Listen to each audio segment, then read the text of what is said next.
Hello everyone, my name is Ritika. Welcome back to AGTV, that is Agriculture Tutorial Videos. आज की video बिल्कुल अलग होगी. कोई भी इंसेक्ट, पेस्ट, डिसीजेस, क्रॉप कुछ भी कवर नहीं करूँगी.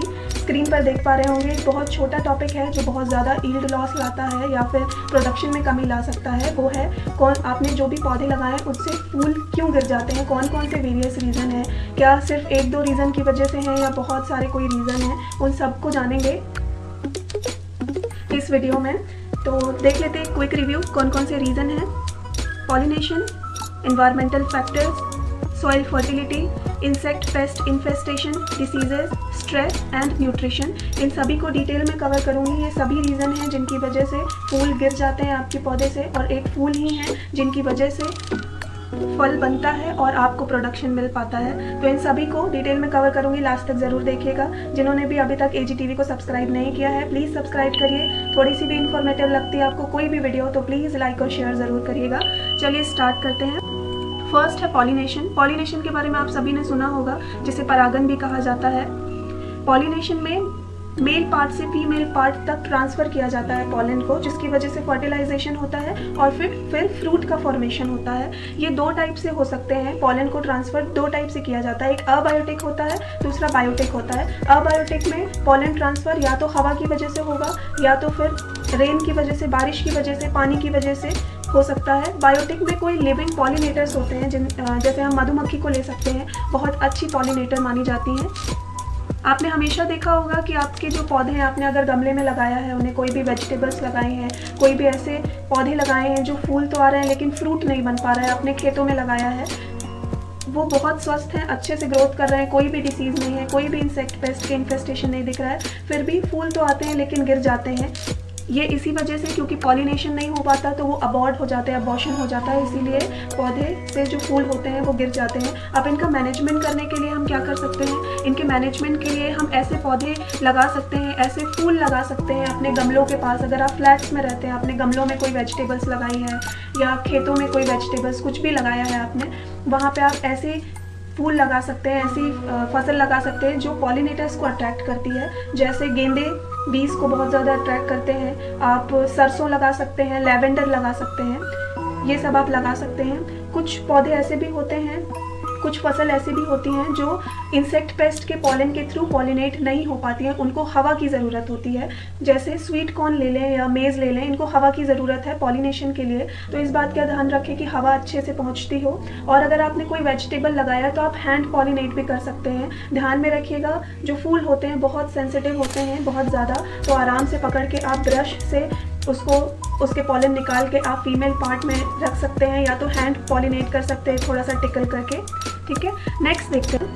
नेक्स्ट है इन्वायरमेंटल फैक्टर. इन्वायरमेंटल फैक्टर भी बहुत ज़्यादा रीज़न है, बहुत बड़ा रीज़न है जो फ्लावर ड्रॉप होते हैं. जैसे बहुत ज़्यादा हाई टेम्परेचर हो जाता है जब, तो पौधा झेल नहीं पाता और जो भी स्ट्रेस की वजह से वो पूरे के पूरे अपने मुरझा भी जाते हैं. एक टेम्परेरी विल्टिंग भी आ जाती है उनमें, और साथ में फूल को भी गिराने लगते हैं. ऐसे ही बहुत ज़्यादा अगर हाई टेम्परेचर है, फ्रीजिंग टेम्परेचर है, उसकी वजह से भी ये दिक्कत आती है. या फिर आपने उसे अगर प्रॉपर लाइट में नहीं रखा है तो इसकी वजह से भी ये दिक्कत आती है. इसके मैनेजमेंट के लिए आप क्या कर सकते हैं? इसके मैनेजमेंट के लिए, या फिर हाई टेम्परेचर है या लो टेम्परेचर है, इसके लिए आप स्प्रिंकलर इरीगेशन कर सकते हैं. थोड़ा सा पानी छिड़क के गमलों में लगाया तो आप पानी छिड़क सकते हैं, या फिर खेतों में है तो आप एक स्प्रिंकलर सिस्टम लगवाएं, बहुत ज़्यादा असर करता है. हाई टेम्परेचर है तो इस बात का ध्यान रखें कि जो सीड बेड है, आपने जहाँ पे सीड को लगाया है, वो मॉइस्ट रहे, थोड़ी सी कूलर रहे बाहर के एनवायरनमेंट के अकॉर्डिंग. और लाइट के लिए आप एक बात का ध्यान ज़रूर रखें कि 10 से 12 घंटे की लाइट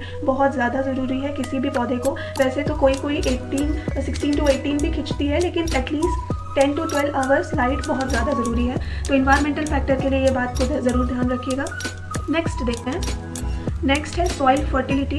सॉइल फर्टिलिटी में अगर आपकी मिट्टी उपजाऊ नहीं रहेगी तो जो ओवरऑल ग्रोथ है आपके पौधे की वो नहीं होगी, और किसी तरह अगर फूल आ भी जाते हैं तो वो सबके सब गिर जाएंगे, बिल्कुल भी फ्रूट में फूल जो है वो कन्वर्ट नहीं हो पाएंगे. तो इस बात का भी ध्यान रखें कि जो मिट्टी आप यूज़ कर रहे हैं, या आपके खेत में जो मिट्टी है, या आपके गमलों में जो आपने मिट्टी रखी है, वो उपजाऊ ज़रूर हो.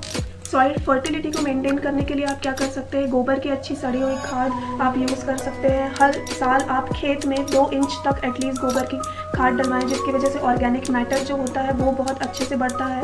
गमलों में आपने लगाया है तो एटलीस्ट 15 से 20 दिन में एक हाथ भर के पूरा जो खाद होता है वो आप डलवाएं अपने गमलों में, तो बहुत अच्छे से ग्रोथ भी बनी रहेगी। साथ में आप मल्चिंग करवा सकते हैं। मल्चिंग में या आप छोटे छोटे पेपर्स जो होते हैं उनको काट के गमलों की जो मिट्टी है उसको ढक सकते हैं, सूखे पत्तों से ढक सकते हैं या स्ट्रॉ वगैरह से ढक सकते हैं। इसी तरह खेत में भी आप यूज़ कर सकते हैं। इसकी वजह से जो वाटर लॉस है, इवापोरेशन लॉस है वो नहीं होगा, मॉइस्चर अच्छा बना रहेगा। ये एक रीज़न है। नेक्स्ट देखते हैं। नेक्स्ट है इंसेक्ट और पेस्ट इन्फेस्टेशन। आपको मैंने हर वीडियो में बताया है कि क्या क्या इन्फेस्टेशन होते हैं इंसेक्ट पेस्ट की वजह से। इंसेक्ट पेस्ट का इन्फेस्टेशन की वजह से वो सबके सारे का सारा जो न्यूट्रिशन होता है पौधे का वो चूस लेते हैं, फोटोसिंथेसिस रोक देते हैं, जिसकी वजह से ग्रोथ रुक जाती है और अच्छा पौधा है बहुत अच्छी फ्लावरिंग स्टेज पे है, फिर इन्फेस्टेशन हो जाता है इंसेक्ट पेस्ट का तो पूरी ग्रोथ रुक जाती है, फूल गिरने लगते हैं, फ्रूट में कन्वर्ट नहीं होते हैं। इसको मैनेजमेंट के लिए आप या तो एक पेस्टिसाइड यूज़ कर सकते हैं। मैंने हर वीडियो में अलग अलग पेस्टिसाइड जो परफेक्टली मैच करते हैं उस इंसेक्ट पेस्ट को बताया है, आप जाके चेकआउट कर सकते हैं। या फिर कोई ऑर्गेनिक बना सकते हैं। ऑर्गेनिक बनाने के लिए आप नीम की पत्तियाँ, धतूरा की पत्तियाँ ले सकते हैं। साथ में जो जिंजर, गार्लिक और अनियन है, लहसुन, प्याज और अदरक है, उसका पेस्ट आप यूज़ कर सकते हैं। एक मटके में रख के काऊ यूरिन के साथ, गौमूत्र के साथ उसको मिक्स करके 7-8 दिन या 1 हफ्ते छाँव में रख के उसको यूज़ कर सकते हैं। बहुत ज़्यादा इफेक्टिव है। या तो आपने गमलों में लगाया है तो आप यूज़ कर सकते हैं। गमलों में लगाया है आपने कोई भी पौधा या कुछ भी, फिजिकल मेथड यूज़ कर सकते हैं।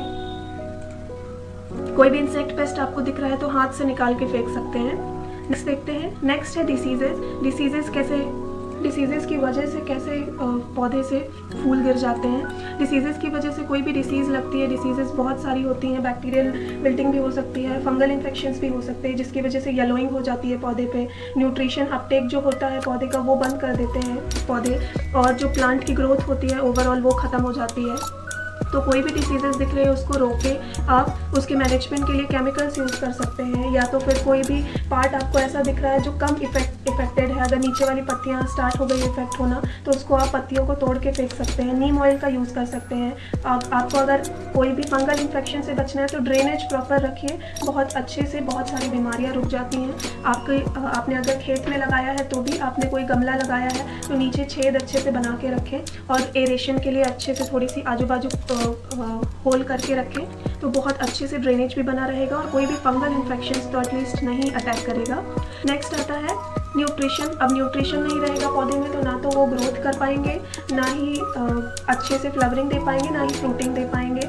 स्टंटेड ग्रोथ रह जाती है, आपको कई कलर भी दिखाई दे सकते हैं जिसकी कमी की वजह से आपको पौधे में ग्रोथ नहीं हो पाएगी, फ्लावर्स नहीं आ पाएंगे, आ भी गए हैं तो फ्रूट में कन्वर्ट नहीं हो पाएंगे। इसकी वजह से मैनेजमेंट आप कर सकते हैं, कोई भी फर्टिलाइज़र यूज़ कर सकते हैं।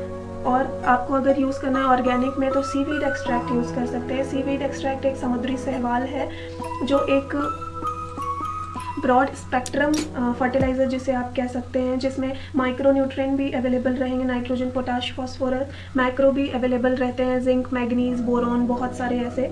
और ये एक एक्टिव बायो मटेरियल भी है जिसकी वजह से ओवरऑल जो प्लांट ग्रोथ है वो बहुत अच्छे से बनी रहती है। आप अपने खेतों में भी डलवा सकते हैं, गमलों में लगाया है उसमें भी डलवा सकते हैं। या फिर आप नीम किचन कंपोस्ट जो होता है नीम के साथ यूज़ कर सकते हैं, वो एज अ इंसेक्टिसाइड भी यूज़ करेगा, एज अ फंगीसाइड भी आप यूज़ कर सकते हैं और साथ में ये एक न्यूट्रिशन भी हो जाएगा। जो भी आपके किचन में वेस्ट होता है वो आप यूज़ कर सकते हैं। एग शेल्स यूज़ कर सकते हैं, बनाना यूज़ कर सकते हैं, कोई भी किचन कंपोस्ट होता है आप उसको बना के यूज़ कर सकते हैं। स्ट्रेस मैंने इधर ऐड नहीं किया है क्योंकि वो ऑलरेडी इन्वायरमेंट फैक्टर में ही इंक्लूड हो जाता है। तो ये इतने सारे रीज़न हैं, इन सभी को आप ध्यान में रखते हैं। पॉलिनेशन को ध्यान में रखिए, न्यूट्रिशन को ध्यान में रखिए, कोई भी इंसेक्ट पेस्ट का इन्फेस्टेशन मत होने दीजिए, कोई भी सीवियर डिसीज़ मत होने दीजिए, तो ऐसी कोई भी दिक्कत नहीं आएगी जिसकी वजह से फूल गिरेंगे। और पौधे पे 2 प्रकार के फूल होते हैं, एक मेल होता है, एक फीमेल होता है। जैसे जितने भी गार्ड्स होते हैं, जैसे लौकी हो गई, तुरई हो गई, जितने भी गार्ड्स हैं, बिटर गार्ड हो गया, बॉटल गार्ड हो गया, इनमें अलग अलग फूल होते हैं। तो जो मेल पार्ट है वो तो हमेशा गिर जाते हैं, फीमेल पार्ट ग्रो होते हैं और फ्रूट में कन्वर्ट होते हैं। तो उस बात पे टेंशन नहीं लेना है आप लोगों को कि सारे फूल गिर रहे हैं, क्योंकि मेल पॉट हमेशा गिरेंगे ही, पॉलिनेशन अगर हो जाएगा, नहीं भी होता है फिर भी। तो पॉलिनेटर्स बहुत ज़्यादा ज़रूरी हैं, तो आप इन बातों का ध्यान रखिए। नेक्स्ट देखूंगी कौन सा टॉपिक लेकर आती हूँ। आपको कोई ऐसा टॉपिक चाहिए जो आपको सुटेबल रखता है तो प्लीज़ कमेंट सेक्शन में मुझे ज़रूर बताइएगा। अभी अगर वीडियो आपको अच्छी लगी तो प्लीज़ लाइक और शेयर ज़रूर करें, और आपने चैनल को अभी तक सब्सक्राइब नहीं किया है तो please subscribe my channel to, and thank you so much for watching.